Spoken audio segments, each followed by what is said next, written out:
चलिए अब एक नतीजे पे बात करते हैं जो बहुत ही पावरफुल नतीजा आया है टाटा पावर के। इनके जो रेवेन्यूज है उसमें 54% की ग्रोथ देखने को मिली है, 9,968 करोड़ रुपए हैं, जिसने एस्टिमेट को भी बीट किया है और कंपैरिजन में भी जबरदस्त तेजी वाई देखें। एबिटा में 34% की ग्रोथ देखने को मिली है और ये 2324 करोड़ रुपए है, हमारे अनुमान से भी ज्यादा है। ये एबिटा मार्जिन 23.3% आई है, हालांकि स्लाइटली कम है लेकिन हमारे एस्टिमेट से 5-6% ज्यादा है। और प्रॉफिट 74% बढ़ के 466 करोड़ आया है, हमारा अनुमान 315 का था। और अगर साल दर साल से देखें तो 74% की ग्रोथ है। तो इस तरह के दमदार नतीजे टाटा पावर ने पेश किए हैं। इस पर और बातचीत करने के लिए हमारे साथ हैं कंपनी के MD and CEO Praveer Sinha ji. Praveer ji, बहुत बहुत स्वागत है और इतने शानदार नंबर पेश करने के लिए बहुत बहुत बधाई आपको। पहले तो एक ग्लांस में बताइए कि ये रिजल्ट्स इतने बढ़िया कहाँ से आए, कैसे, किस सेगमेंट से आए?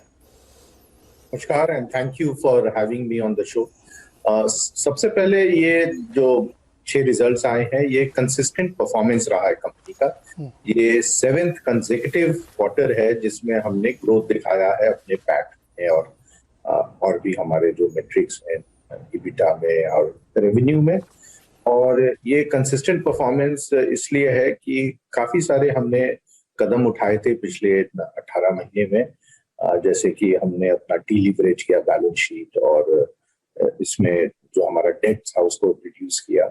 इसके साथ साथ हम लोग ने काफी इसमें न्यू इनिशिएटिव्स लिए, जैसे कि हमारा डिस्ट्रीब्यूशन में उड़ीसा के 4 डिस्ट्रीब्यूशन कंपनीज लिए और चौथा हमारे पिछले क्वार्टर में ज्वाइन किया 1 अप्रैल से। तो इस क्वार्टर में for the first time the impact of all the 4 discoms के और काफी उसमें सुधार हो रही है वहां पे। ऑफ कोर्स पिछला क्वार्टर में ये देखना होगा कि कोविड सेकेंड वेव का बहुत बड़ा इम्पैक्ट रहा था और काफी एरियाज में हम लोग बिलिंग एंड कलेक्शन नहीं कर पाए थे अप्रैल और मई महीने में। सिमिलरली मई में हमारे यहाँ 2 साइक्लोन्स आए, एक वेस्ट कोस्ट में आया जो हमारा ट्रॉम्बे और सीजीपीएल प्लांट को इम्पैक्ट किया और दूसरा हमारे ईस्ट कोस्ट में जो central and north distribution company उन पे इम्पैक्ट हुआ।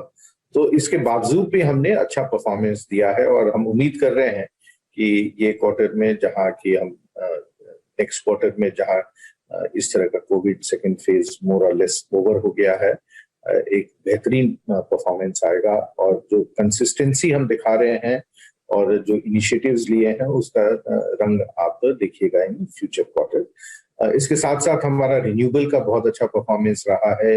हमने पिछले क्वार्टर में इंस्पाइट ऑफ कोविड फेज 2 हमने बहुत अच्छा ईपीसी का काम किया है। करीब 2000 करोड़ का हमारा रेवेन्यू रहा है जो पहले कभी नहीं होता था एक क्वार्टर में।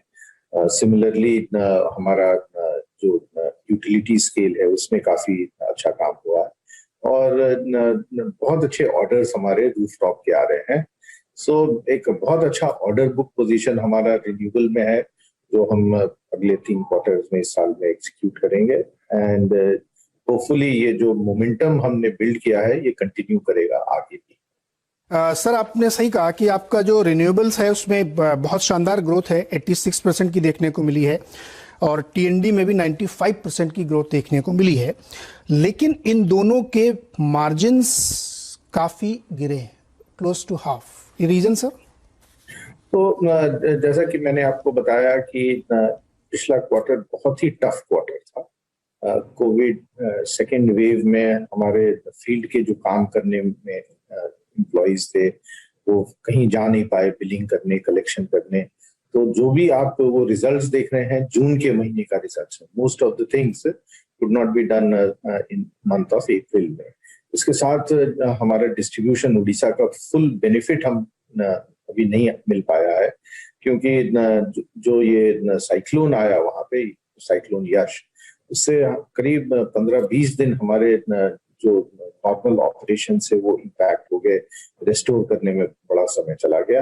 तो जो इम्प्रूवमेंट्स हम करना चाह रहे थे billing efficiency, collection efficiency, ATNC loss का, उसका पूरा बेनिफिट हमें नहीं मिला है। इस क्वार्टर में जाएंगे तो हम सब्सिक्वेंट क्वार्टर्स में उसका बेनिफिट आएगा एंड आप देखिएगा कि मार्जिन भी काफी इंप्रूव होगा।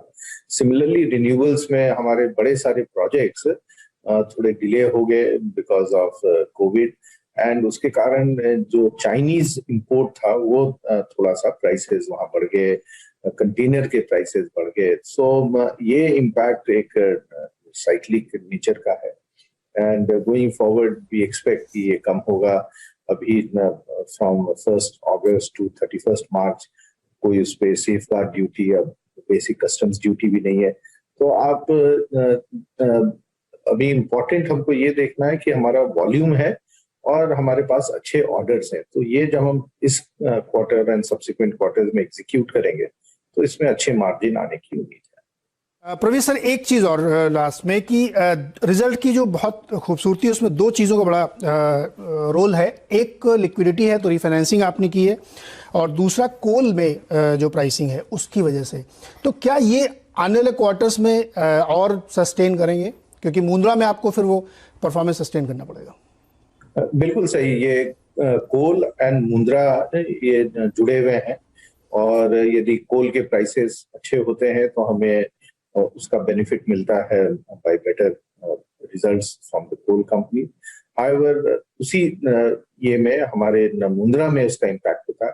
तो हमने क्या किया कि मुंद्रा पिछले क्वार्टर में बहुत कम दिन चलाया ताकि हमें जो हाई कोल प्राइस है उसका इम्पैक्ट कम से कम रहे। इस क्वार्टर में भी हम उसको कम ही चला रहे हैं और लास्ट 2 क्वार्टर्स में हम एक्सपेक्ट करते हैं कि कोल प्राइसेस थोड़े कम होंगे एंड देन वो हम उसको मुंद्रा चला के उसका जो एनुअल रिक्वायरमेंट है, हमें कमिटमेंट जो है एज पर द पीपीए, वो ऑब्लिगेशन हम मीट करेंगे। तो ये एक थोड़ा सा टाइमिंग इशू है और इसको हम इस तरह से खेल रहे हैं ताकि हमें मैक्सिमम बेनिफिट मिले, कोल कंपनीज ज्यादा प्रॉफिट कमाए और मुंद्रा का जो नेगेटिव इम्पैक्ट है वो कम से कम रहे ताकि ऑन ओवरऑल बेसिस हम प्रॉफिटेबल।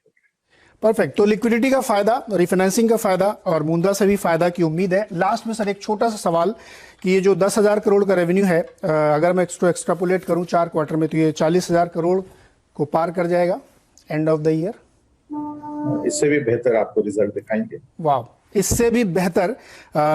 टाटा पावर्स के स्टॉक में एक शानदार रैली आपको देखने को मिली है। पावर की डिमांड लगातार बढ़ी है, 8% की ग्रोथ लास्ट मंथ रही है और हाईएस्ट एवर ग्रोथ चल रही है। और टाटा पावर का जो रिन्यूएबल बिजनेस है उसमें बहुत ज़बरदस्त यहाँ पे ग्रोथ है। तो जैसा कि प्रवीर जी कह रहे हैं कि आने वाले वित्त वर्ष की जो अंत होगा वो 40,000 करोड़ से ज़्यादा रेवेन्यू क्लॉक करेगी कंपनी। ये गाइडेंस है, इन्वेस्टर्स को नोट करना चाहिए। बहुत बहुत शुक्रिया प्रवीर जी हमारे साथ जुड़ने के लिए और बहुत बहुत बधाई शानदार नतीजे पेश करने के लिए। Thank you. Rahul ji, quick call Tata powers पे, क्या लेना चाहिए इसको? सर देखिए, चार्ट स्ट्रक्चर देखेंगे तो इतना बढ़िया चार्ट स्ट्रक्चर यहाँ पे है। अभी जिस लेवल पे ट्रेड कर रहा है वो 2010 के लेवल से, मतलब कि मल्टी ईयर का ब्रेकआउट है और मुझे लगता है कि यहाँ से एक सपोर्ट इसका बना हुआ है जो कि इसने प्रीवियस टाइम पे भी हमने देखा है 2010 के टाइम पे कि 120 रुपए के आसपास इसका बहुत बढ़िया सपोर्ट बन के आता है। यहाँ पे भी सेम स्ट्रक्चर है अभी, तो 120 रुपए के स्टॉप लॉस के साथ में हम 145 का एक पहला हर्डल है वो पार करते ही मुझे लगता है 160 रुपए जो इसका प्रीवियस हाई था उसके पास में जाने की कोशिश करेगा। तो बहुत ही बढ़िया यहाँ पे चार्ट स्ट्रक्चर है सर।